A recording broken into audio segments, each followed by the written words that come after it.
Hello guys, இன்னைக்கு கர்ஸ் master மான்வாவோட episode 9 தான் நம்ம பார்க்க போகிறோம். ஸோ வீடியோக்குள்ளே போகிறதுக்கு முன்னாடி ஒரே ஒரு லைக்கை போட்டுருங்க. ஏன்னா அப்போ தான் இன்னமும் நிறைய பேருக்கு ரெக்கமெண்ட் ஆகும், தொடர்ந்து வீடியோஸை போட முடியும். சரி வாங்க, நம்ம டைம் மிஸ் பண்ணாமல் எப்பிக்குள்ளே போகலாம். போன எபிசோடில் சிட்டி லார்ட் மூலமாக ஒரு ஸ்க்ராலு, ஒரு எம்ப்ளம், கிரெடிட் கார்டு இதுவும் நம்மளுக்கு கிடைச்சிருக்கும். கிட்டத்தட்ட 5 மில்லியன் இருக்கும் நம்ம ஆளுக்கிட்ட. அதே மாதிரி இப்போ ரெண்டாவது சீக்ரெட் ரிலியம் அப்படின்னு ஒன்று ஓப்பன் ஆக போகுது.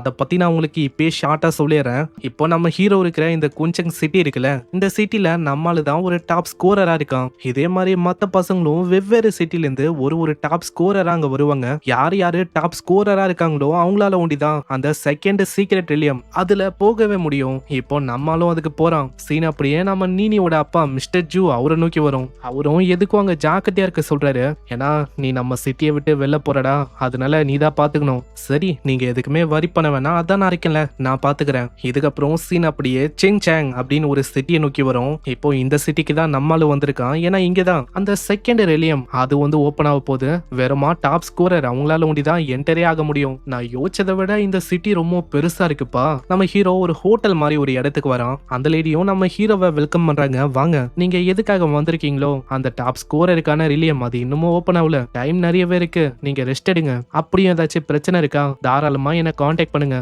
நான் இருக்கேன், நான் வந்து பாத்துக்கிறேன் மீதி விஷயத்த. ஓகே, ரொம்ப நன்றி. இதுக்கப்புறம் நம்மால ரெஸ்ட் எடுத்துக்கினே யோசிக்கிறான். இன்னமும் அது ஓப்பன் ஆக எப்படியோ டைம் இருக்கும், வெளியில போயிட்டு சுத்தி பார்க்க வேண்டியதான். திடீர்னு அந்த இடத்துல யாரோ ஒருத்தங்க டோரை தட்டுற மாதிரி சவுண்டு கேட்கும். நம்ம ஹீரோக்கு புரியல, ஆமா யாரா இருக்கும், ஏன்னா இது எனக்கு ஒண்டிதான் ஒரு சிங்கிளான ரூமா கொடுக்கப்பட்டிருக்கு. அப்படி இருக்கும் போது எதுக்காக இப்படி உங்க தட்டணும்? அங்க தொடர்ந்து பார்த்தா ரொம்ப கியூட்டா ஒரு பொண்ணு நிக்கிறா. அவ பின்னாடி ஒரு டெடி பேருக்கான பேகும் இருக்கு. அந்த பொண்ணுக்கு புரியல, ஆமா நீ யாரு, எதுக்காக யார் ரூம்ல நீ இருக்க? உண்மையை சொன்னா அதை நான் தான் கேட்கணும், ஏன்னா இது யார் ரூம், நீ தான் எதுக்காக இங்க வந்திருக்க? இல்லைன்னு சும்மா பேசதான் செய்வான். அதுக்கே அந்த பொண்ணு பயங்கரமா கடுப்பாவுறான். எனக்கு தெரியும் என் ரூம்ல நீ வெயிட் பண்றதுக்கு ஒரு காரணம் இருக்கு, என் மேலே நீ கைய வைக்கலான்னு பாக்குற, அதானே? அந்த அளவுக்கு ஒரு பர்வடா இருக்கல நீ. என்னது, என்னம்மா நீ சொல்ல இருக்க? ஆனா அந்த பொண்ணு அதெல்லாம் கண்டுக்காம, நான் உனக்கு என்னோட பவர்ஸை காட்டுறேன் அப்படின்னு பயங்கர வேகமா ஒரு பஞ்ச் அடிப்பான். நல்ல வேலை நம்ம ஹீரோ கிட்ட எஜிலிட்டி ரொம்ப பயங்கரமா இருக்கும். இதனால கடைசி நொடியில எப்படியும் அவங்க தப்பிக்கிறான். அவ பஞ்ச் பண்ண அந்த பிரஷரே ரொம்ப அதிகமா இருக்கு. அந்த இடத்துல இருக்க ஜன்னல்லாம் ஒரு மாதிரியாவும். பர்வேட், நீ ரொம்ப வேகமா இருப்ப அப்படின்னு நான் யோசிக்கல. யாருமா இந்த குட்டி லோலி, பாக்குறதுக்கு சிறுசா இருக்குது, ஆனா இதோட ஸ்ட்ரென்த் ரொம்ப அபாரமா இருக்கு. ஏமா நீ வந்து நினைக்கிற மாதிரி நான் ஒன்னும் ஒரு பருவெல்லாம் இல்லம்மா, இது என்னோட ரூம். நீ பொய் சொல்லும் போது இந்த மாதிரி விஷயத்த நான் நம்பணும் அப்படின்னு யோசிக்கிறியா? வாய்ப்பே இல்ல. அட இரமா, நான் சொல்றது கேள. ஆனா அவ கேக்குற மாதிரி இல்லையா? இதனால நம்மளுக்கும் வேற வழி இல்ல. சரி, இப்போ நீ கேட்க மாட்டேன்னா நான் அந்த டெக்னிக்கை தான் பயன்படுத்தணும்னு நினைக்கிறேன். நம்ம ஈயும் அப்பெண்டெக்ஸ் அப்படின்னு ஒரு ஆர்கனை சாக்ரிஃபைஸ் பண்ணுவான். அத்தனுடைய ஒரு ஃபர்பிடனான ஸ்பெல்லும் அங்க அப்பியர் ஆகுது. ஏகப்பட்ட உட்டும் அப்படியே அவளை பிடிக்குது. அந்த பொண்ணும் எவ்வளவோ நகர ட்ரை பண்றா, இருந்தாலும் நகரவே முடியல. ஆமா, என்னது இது, என்னால எப்படி இதை விட்டு வெளியில வர முடியும்? தேவையில்லாம நீ ஸ்ட்ரகிள் பண்ண வேணாமா?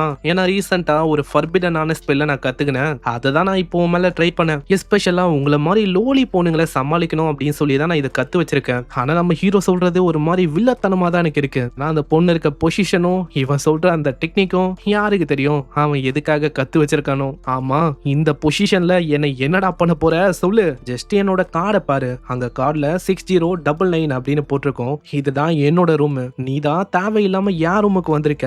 யார் ரூமுக்கு வந்துட்டு நான் சொல்றது கேட்காம இது ஓ ரூம்னு சொன்னா என்னால என்ன பண்ண முடியும்? என்னது, உன்னோட நம்பரும் 6099? இம்பாசிபிள். அது சொல்லப்போனா யார் ரூமோட கார்டு. ஈயும் டக்குன்னு அந்த ஸ்பெல்ல டிஸ்பெல் பண்ண, அவ்வளவுதான். வந்த ஒரு ரூட்டும் அப்படியே மாயமா மாஞ்சி போகுது. ஒரே ஒரு நிமிஷம் வெயிட் பண்ண, என்னோட கார்டுலயும் அதே நம்பரை தான் நான் பார்த்தேன். அவங்க கார்டு எடுக்கும் போது அதுல 6609 அப்படின்னு இருக்கும். ஆமா, என்ன இது, நம்பர் அப்படியே மாறி போன மாதிரில இருக்கு. 6609? இதுக்கு வாய்ப்பே இல்ல. ஏன்னா நான் பார்க்கும்போது 6099 அப்படின்னு தான் பார்த்த மாதிரி இருந்துச்சு. லோலி பொண்ணு, எனக்கு தெரிஞ்சு நீ வந்து தலைகீழ பார்த்திருக்கேன்னு நினைக்கிறேன். தலைகீழ பார்க்கும்போது 6099 அப்படின்னு தான் அங்க தெரியும். அதனால தான் நீ அப்படி பார்த்திருக்கேன்னு நினைக்கிறேன். இது அங்க ரியலைஸ் ஆனோடனே அந்த பொண்ணும் அப்படியே மன்னிப்பு கேட்கிறா. ஐயோ, தயவு செஞ்சு நான் மன்னிச்சிருங்க, எனக்கு தெரிஞ்சு தப்பு எல்லாமே என் மேலதான். என் மேல தப்பு வச்சு உங்களை நான் ரொம்ப ஹார்ஷா ட்ரீட் பண்ணிட்டேன். அதெல்லாம் இருக்கட்டும்மா, ஃபர்ஸ்ட் நீ போயிட்டு ஸ்டாஃப் மெம்பர் கிட்ட சொல்லு, இந்த மாதிரி விண்டோ டேமேஜ் ஆயிருக்கு, நீ இந்த டோரையும் பயங்கரமா ஒச்சு வச்சிருக்க, இதை ஒண்டி ரிப்பேர் பண்ண போதும், மத்தபடி எதுவும் எனக்கு வேணாம். கொஞ்சம் என் கூட வரீங்களா? உங்களுக்கு மீலியாச்சும் நான் ட்ரீட் பண்ற காம்பன்சேஷனா? அதுக்கு எந்த விதமான அவசியமும் இல்லம்மா. நான் வந்து ஜஸ்ட் அப்படியே வெளியில நடக்கலாம் அப்படின்னு யோசிச்சிருக்கேன். நீயும் அப்படியே என் கூட வரணும்னா தாராளமா அங்க வரலாம். போற வழியில அந்த சின்ன பொண்ணு அவங்க சொல்றான், என்னோட பேரு மீஷுவே, நான் தான் ஹெய் சேங் அப்படின்னு ஒரு சிட்டியோட டாப் ஸ்கோரரா இருக்கேன். சரி, எல்லாம் ஓகே தான். உன்னோட ப்ரொஃபஷன் அது என்ன? ஏன்னா உன்னோட ஸ்ட்ரென்த் ரொம்ப பயங்கரமா இருந்துச்சு. அதுக்காக தான் கேட்கிறேன். அத பத்தி கேட்கிறியா? என்னோட ப்ரொஃபஷன் ட்ரிபிள்எஸ் ரேங்க் பர்சேக்கர். அங்க நம்ம ஹீரோவும் அவனை பத்தி சொல்லுவான். உனக்கு இந்த அளவுக்கு திறமை இருக்குன்னா கண்டிப்பா இப்போதைக்கு நீ சுப்ரீம் அகாடமில அட்மிஷனை போட்டிருப்பேன்னு நினைக்கிறேன். என்னது சுப்ரீம் அகாடமியா? அந்த அகாடமில போகலாம் அப்படின்னு நானும் பிளான் பண்ணேன். இருந்தாலும் அந்த ஆளுங்களுக்கு என்ன வச்சுக்கணும் அப்படின்னு இன்ட்ரெஸ்ட் இல்ல. இதனால உன்ன மாதிரி ஒரு பர்சன்லாம் தேவையில்லப்பா அப்படின்னு அவங்க சொல்லிட்டாங்க. என்ன சொல்ல இருக்கீங்க? உங்களை மாதிரி ஒரு ஸ்ட்ராங்கான பர்சனை அக்செப்ட் பண்ணலையா? எதுக்காக உங்களை அக்செப்ட் பண்ணல? எல்லாம் தலை விதி அப்படின்னு சொல்லலாமா? ஏன்னா என்னோட ப்ரொஃபஷன் இருக்குல்ல, அது ஃபர்பிடன் கர்ஸ் மாஸ்டர். இந்த ப்ரொஃபஷனை யார் அவைக்கன் பண்றாங்களோ மோஸ்ட்லி ஒரு 20 வயசு இல்ல 25 வயசு அது வரைக்கும் தான் உயிரோட இருக்க முடியும். அதுக்கப்புறம் ஏந்து போயிடுவாங்க. அதனால அவங்க என்ன சொன்னாங்கன்னா, உன்ன மாதிரி ஒரு பர்சன் மேல வேஸ்ட் பண்றது வேஸ்ட் இப்படின்னு அவங்க சொல்லிட்டாங்க. அப்படியா? இதை கேட்கவே கொஞ்சம் கஷ்டமா தான் இருக்கு. சரி, டிப்ரெசிங்கா எதுக்காக அந்த மாதிரி விஷயத்த பத்தி பேசணும்? வாங்கல, நம்ம ஒரு பெஸ்டான இடத்துக்கு போலாம். எனக்கு ஒரு இடம் தெரியும், அங்க செம்மையா இருக்கும் சாப்பாடெல்லாம். இதோ வரமா, வெயிட் பண்ணு. இதே மாதிரி அவங்க 2 பேருமே இந்த சிட்டியோட ஒரு ஃபேமஸான ரெஸ்டாரண்ட்டுக்கு வராங்க. அங்க திடீர்னு ஒரு பொண்ணோட வாய்ஸும் கேட்கும். ஏய், நீ மீஷுவே தானே? பரவாயில்ல, உன்ன மாதிரி ஒரு மொரட்டு பீஸுக்கு ஒரு பையனா? ஆமா, பக்கத்துல இருக்க பையன் என்ன உன் பாய் ஃப்ரெண்டா? நிங் நிங் நீயா? இப்பதான் அந்த பொண்ணை பத்தி தெரியுது. அந்த பொண்ணோட பேரு நிங் நிங். பக்கத்துலயே ஒரு பர்சனும் இருக்கான். அந்த நிங் அந்த பொண்ணு சொல்றான், என்னப்பா இந்த சீசன் வந்து மேட்டிங் சீசன் போலியே, எல்லாருமே ஜோடியா அங்கங்க இருக்கும். அந்த பொண்ணு டைரக்டா நம்ம ஹீரோ கிட்ட வந்துட்டு, ஹேண்ட்ஸம் சொல்லு, மீஷுவை கிட்ட உனக்கு என்ன பிடிக்கும்? அவ உனக்கு என்ன ஆஃபர் பண்ணா? எதுக்காக அவளுக்கு இப்படி மயங்கி போன? இதை கேட்கிற ஷுவேக்கு பயங்கரமா கடுப்பாவுது. நீங்க தயவு செஞ்சு இங்க சண்டை போட வச்சிடாதுன்னு மரியாதையா இந்த இடத்த விட்டு ஓடி போறியா? ஆனா அந்த பொண்ணு நிக்கிற மாதிரி இல்ல. நம்ம ஆளுக்கிட்ட வழி ஆரம்பிக்கிறான். ஹேய், நீ உண்மையிலேயே ரொம்ப அழகா இருக்க.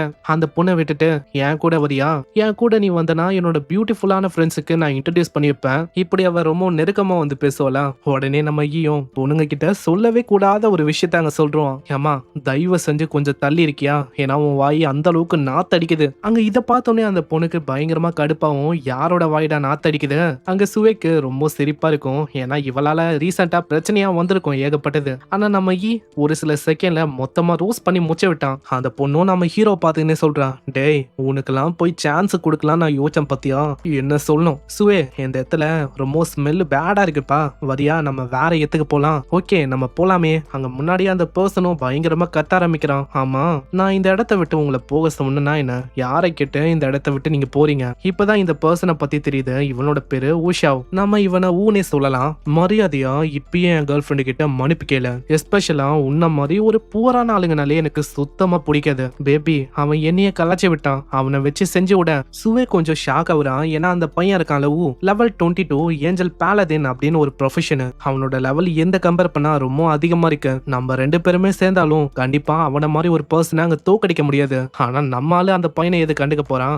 அவனு கிட்ட வந்துட்டு, என்ன கோஇன்சிடென்ட்டா இருக்குப்பா, நான் ஒரு புவரான பேக்ரவுண்ட்ல இருந்து வந்திருக்கலாம். உங்களை மாதிரி ரிச்சான ஆளுங்கன்னா எனக்கு பிடிக்காது, முக்கியமா ஸ்மெல்லு வரவங்க. உடனே அந்த பர்சனும் அவனோட ஏஞ்சல் பாலதின் அந்த ஸ்கில்ல வெளிப்படுத்துவான். நீ என்ன சொன்ன திரும்பவும் சொல்லு. அப்போ என் கூட நீ சண்டை போடணும்னு ஆசைப்படுற, வா ஒரு கை பார்த்தலாம். உடனே நம்மால லைட்னிங் அங்க வெளிப்படுத்துவான். அங்க எல்லா கூட்டமும் இவங்கள தான் அப்படியே பாக்குது. ஏன்னா இவங்க 2 பேருமே அங்க ட்ரிபிள்எஸ் ரேங்க்ல இருக்க ஆளுங்க. சண்டையும் ரொம்ப பயங்கரமா இருக்கும். அந்த ஆரா ஸ்ட்ரென்த் இதுக்காகவே எல்லாருமே பாக்குறாங்க இதுக்கப்புறம் என்ன ஆக போகுதுன்னு. ஆனா அதுக்குள்ள இந்த இடத்தோட மேனேஜர் அவரும் வந்துட்டு, தம்பிங்களா சண்டை போடணுமா? தாராளமா நீங்க சண்டை போடலாம். ஆனா அதுக்கப்புறமா எங்க ஆளுங்க 30 பேர் இறங்குவாங்க. 30 பேர் வச்சு செஞ்ச உடனே பக்கத்துல பார்த்தல நம்ம சைட்டாமா வச்சு செஞ்சு விடுவான். அதுக்கப்புறம் நீங்க டேமேஜ் பண்ண பொருளுக்கும் காசு தர மாதிரி இருக்கும். அதுக்கப்புறம் 30 நாளைக்கு சாமா தொலைக்கிற வேலையும் நீங்க பாக்குற மாதிரி இருக்கும். இது பார்த்தாதுன்னு எங்க சைட்டாமா மத்தவங்க எல்லாருமே ஒன்னு தாக்கிருப்பாங்களே, அதுக்கு வேற நீ ஹாஸ்பிட்டலுக்கு பே பண்ற மாதிரி இருக்கும். அதனால ஒண்ணுக்கு 4 வாட்டி யோசிச்சுக்கோங்கப்பா இந்த இடத்துல சண்டை போடணுமான்னு. அவ்வளவுதான். இதை கேட்ட உடனே அவங்களுக்கு சுத்தமா அல்ல. இதனால அந்த பர்சனும் போகும்போதே சொல்றான், இந்த மாதிரி உனக்கு லக்கியான டேவா இருக்கு. ஆனா இதுக்கப்புறம் அந்த ரிலியம்க்கு வருவல, அந்த இடத்துல உன் நிலைமை எந்த அளவுக்கு மோசமாக்குவேனா, ஈவன் டெத்தே உனக்கு ஓகே அப்படின்னு தோணும். ஷுவே, கூடிய சீக்கிரத்துல தெரியும், வரட்டா? என்ன மன்னிச்சிரு, நான் தெரிஞ்சோ தெரியாமலோ திரும்பவும் உனக்கு ட்ரபிளை ஏற்படுத்திட்டேன்னு நினைக்கிறேன். ஆமா, அந்த பொண்ணுக்கு என்னதான் வேணும்? எதுக்காக உன் மேல இந்த அளவுக்கு அரகண்டா இருக்கா? ஆக்சுவலா வந்த அந்த பொண்ணு இருக்கல நீங்க, அவ என்னோட ஆப் சிஸ்டர். சின்ன வயசுல இருந்தே இப்போ வரைக்கும் எனக்கு அகேன்ஸ்டா தான் அவன் நிக்கிறான். இந்த இயர்ல அவளுக்கு பயமா இருக்கு. அந்த டாப் ஸ்கோரர் அதுக்கான டைட்டில் நான் அவகிட்ட பறிக்க போறேன்னு. அதுக்காகவே வேணும்ட்டே ஒரு சின்ன சிட்டிக்கு போனா அந்த இடத்தோட ஒரு டாப் ஸ்கோரர் அவன் மாதிரி இந்த இடத்துக்கு வந்திருக்கா. அதுவும் எதுக்கு? நேஷனல் டாப் ஸ்கோரரா மாறணும்னு. நான் வேறமா இங்க உனக்கு ஒரு மீலை வாங்கி கொடுக்கணும் அப்படின்னு தான் யோசிச்சேன். ஆனா தெரிஞ்சோ தெரியாமலோ உன்னை பிரச்சனையில திரும்பவும் நான் மாட்டி விட்டேன். அதனாலே எனக்கு ஒரு மாதிரி கஷ்டமா இருக்கு. இல்ல அப்படியெல்லாம் நீ சொல்ல வேணாம், எல்லாமே ஓகே தான் விடு. நம்ம சீக்கிரமா போயிட்டு உட்காந்து சாப்பிட ஆரம்பிக்கலாம். ஆமா, நம்ம ஸ்டில் இங்கேயே சாப்பிட போறோம். நம்ம தான் பிரச்சனையே பண்ணலையே, அப்புறம் என்ன, நம்ம சாப்பிடலாம். ஏன்னா இந்த இடமும் ஃபுட்டுக்கு ரொம்ப ஃபேமஸா இருக்கு. நம்ம எதுக்காக இந்த இடத்த விட்டு போனோம்? ஃபைனலி தேர்ட் டேவும் வரும். அங்கதான் இப்போ டாப் ஸ்கோரருக்கான அந்த ரிலியம் அதுவும் ஓப்பன் ஆகுது. அந்த இடத்தோட சூப்பர்வைசரும் அங்க எல்லாருக்குமே இன்ஸ்ட்ரக்ஷனை கொடுக்க ஆரம்பிப்பாரு. இந்த சைடு நம்ம ஈலினும் பேக பாத்துக்கினே கேக்குறான், சுவே என்னப்பா இது, இதுல ஏகப்பட்ட ஃபுட் ஐட்டம்லாம் இருக்கு. அதுவா, நம்ம எப்படியும் அங்க சீக்ரெட் ரிலியத்துக்குள்ள போக போறோம்ல, எப்படியோ ஒரு சில நாள் நம்ம உள்ள இருக்கிற மாதிரி இருக்கும். ஃபுட் இருக்குமா இருக்காதா அப்படின்னு நம்மளுக்கு தெரியாதுல. சோ நம்ம 2 பேருக்காகவும் நான் ஃபுட்டை ரெடி பண்ணிருக்கேன்னு சொல்லாத, எல்லாத்தையுமே வாங்கியிருக்கேன்னு சொல்லு. ஏன்னா எல்லாமே ரெடிமேடா இருக்கு, ஸ்நாக்ஸ், ஜூஸ் அந்த மாதிரி. சூப்பர்வைசரும் பசங்க கிட்ட அங்க சொல்லுவாரு, நீங்க சீக்ரெட் ரிலேயத்துக்குள்ள போறீங்கன்னா ஒரு விஷயத்த நல்லா ஞாபகம் வச்சுக்கோங்க. அந்த சீக்ரெட் ரிலேயத்துக்குள்ள டேமேஜ், அதுக்கு நீங்க இம்யூனா இருப்பீங்க. ஆனா அதுக்குன்னு பெரிய அளவுல டேமேஜை நீங்க எடுக்க வேணாம். அப்படி ஏதாச்சும் பெரிய அளவுல உங்களுக்கு டேமேஜ் ஆச்சு, இல்ல உங்களோட உயிரே போற மாதிரி இருக்கு, இப்படி இருக்குன்னா சீக்கிரமா அந்த ரிலேயத்தை விட்டு வெளியில வரதுக்கு பாருங்க. வெளியில உங்களுக்காக லெவல் 50ல இருக்க பிரீஸ்ட் எல்லாரையுமே நாங்க வச்சிருக்கோம், அதனால அவளுக்கும் பிரச்சனை இல்ல.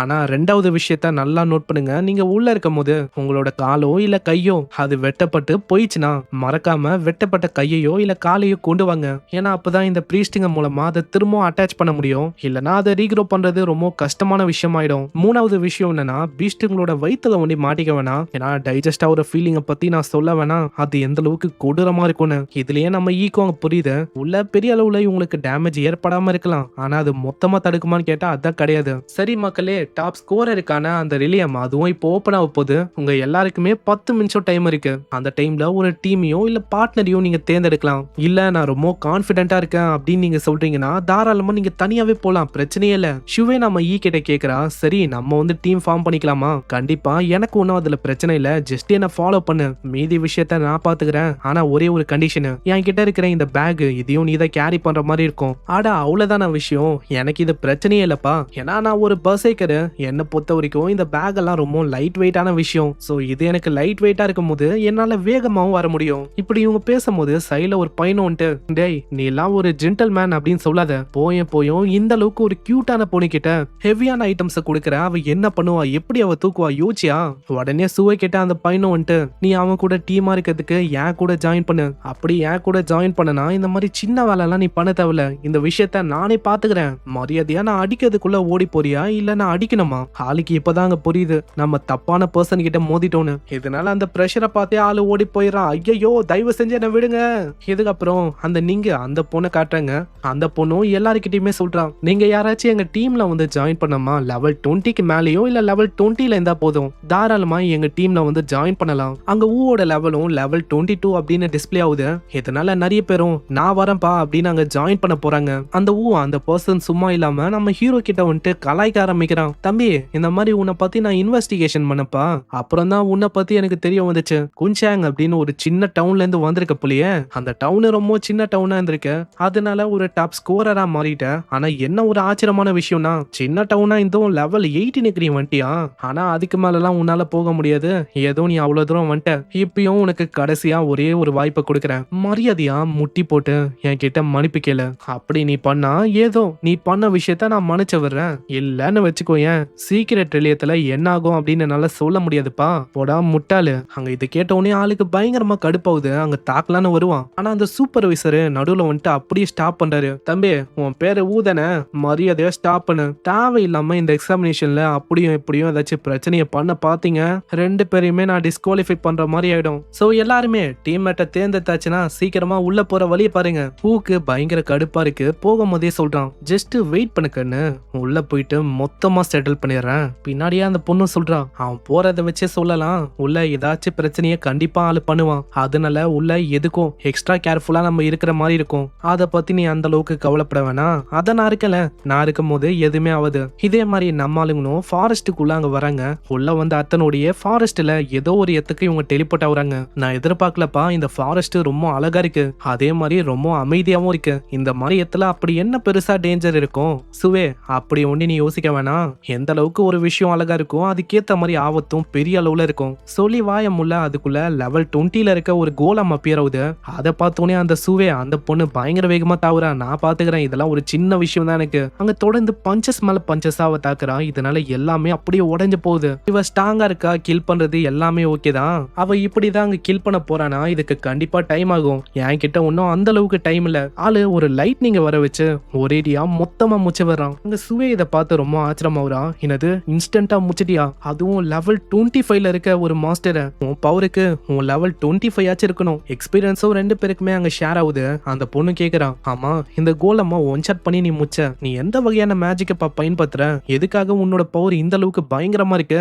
ஆல்ரெடியே நான் உன்கிட்ட சொன்னேன்னு நினைக்கிறேன், நான் ஒரு ஃபர்பிடன் கர்ஸ் மாஸ்டர். நல்ல விஷயம் என்னன்னா இங்க டேமேஜுக்கு நம்ம இம்யூனா இருக்கும். இல்லன்னா அவ்வளவுதான் சுவே, நீயே யோசிச்சு பாரு, கிட்னியை சாக்ரிஃபைஸ் பண்ணியும் நான் எப்படி இப்போ சர்வே ஆயிருக்கேன். எல்லாமே ஓகே தான், ஆனா அந்த அளவுக்கு போறது நல்ல விஷயம் இல்ல. இது ரொம்ப ப்ரூட்டலா இருக்கு. ஏதோ ஒண்ணு தலை கடைசி வரைக்கும் உயிரோட இருக்க பாரு. ஜஸ்ட் என்ன ஃபாலோ பண்ணு, நம்ம இன்னமும் டீப்பரான பகுதிக்கு போலாம். ஆனா டீப்பரான பகுதியில ஏகப்பட்ட மாஸ்டர்ஸ் இருக்குமே, ஜஸ்ட் எனக்கு க்ளோஸா இரு, மீதி விஷயத்த நானே பாத்துக்கிறேன். இப்படி அவங்க முன்னாடி போகும்போது ஒரு ஜெயிண்டான சென்டிபீடு, அது லெவல் 25ல இருக்கும், அதுவும் அப்பியர் ஆகுது.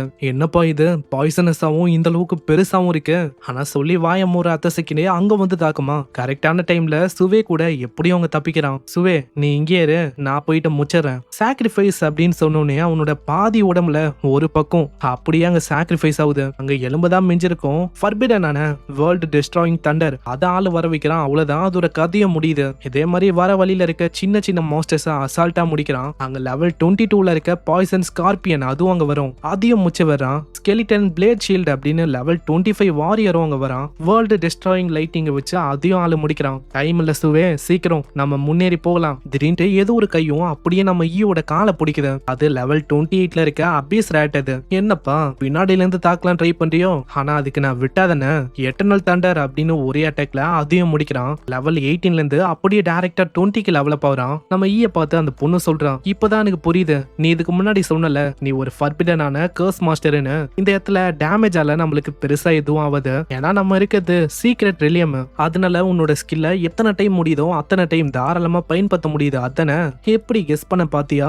ஆனா நம்ம ஈயோ யோசிக்கிறான், இந்த பொண்ணு பாவம் இன்னும் வரைக்கும் என்னோட எபிலிட்டி என்னன்னே தெரியல அவளுக்கு. லெவல் 20 இப்போ ரீச் பண்ணனால செகண்ட் டேலண்டும் நம்ம ஹீரோக்கு அவேக்கன் ஆகுது. அதனாலயே நம்ம ஹீரோ கிட்ட இருக்கிற எல்லா ஸ்கில்லுமே பயங்கரமா அப்கிரேட் ஆகுது. எல்லாத்தோட டேமேஜும் பங்கமாகுது. சுவே கிட்ட ஒரு ஸ்க்ரால் இருக்கு, அது இதுக்கு முன்னாடி லெவல் 28ல இருக்க அபிசல் ரேட் அதை கொண்டு இருப்பால, அது மூலமா தான் அங்க வந்திருக்கும். சுவே அது கொஞ்சம் தர முடியுமா? இந்தா இதை வச்சுக்கோ, ஏன்னா இது ஒன்னும் எனக்கு பெருசா யூஸ் இல்ல. ஏன்னா என்னோட எபிலிட்டியே காம்பேக்ட் மாதிரி, அது ஒரு பேசிக்கான ஃபயர் ஸ்க்ரோல் தான், அதை ஆளு பயன்படுத்த ஆரம்பிக்கிறான். குட்டியோண்டு ஒரு ஃபயரும் அப்பியர் ஆகுது. ஆமா என்ன பண்ணிருக்க நீ? ஒன்னும் இல்ல, எக்ஸ்பெரிமெண்ட் தான் பண்ணிருக்கேன். இப்போ நம்ம ஆளு லெவல் 20க்கு வந்திருப்பான்ல, புதுசா ஒரு எபிலிட்டியும் நம்ம ஆளுக்கு இப்போ கிடைச்சிருக்கும். அந்த எபிலிட்டியை ஆளு பயன்படுத்துறான். சிம்பிளா அந்த எபிலிட்டி என்னன்னா, இப்போ ஒரு பேசிக்கான ஃபயர் ஸ்பெல் இருக்குன்னா அதை காட் லெவல் பிரெத்தா மாத்த முடியும். இப்போ அதே விஷயம் தான் இங்கேயும் ஏற்படுது. ஒரு பேசிக்கான ரெகுலரான ஃபிளேம் அதை ஒரு ஃபர்பிடன் ஸ்பெல்லா இருக்கிற ஃபிளேம் காட்ஸ் பிரெத் அப்படின்னு ஆளு மாத்துறான். ஆனா என்ன ஒண்ணு, இதை யாராச்சும் ஒருத்தங்க சமன் பண்ணுனா அவங்களோட லைஃபை கொஞ்சம் கொஞ்சமா சாக்ரிஃபைஸ் பண்ற மாதிரி இருக்கும். ஆனா லிட்டரலா நம்ம ஆளு தான் இம்மார்டல் ஆச்சு, அதனால இதெல்லாம் அன்லிமிட்டடா ஆளு பயன்படுத்தலாம். இப்ப ஆளு கிட்ட வெறும் ஒரு சின்ன ஸ்க்ரால் இல்ல ஏதாச்சும் ஒரு சின்ன ஸ்கில்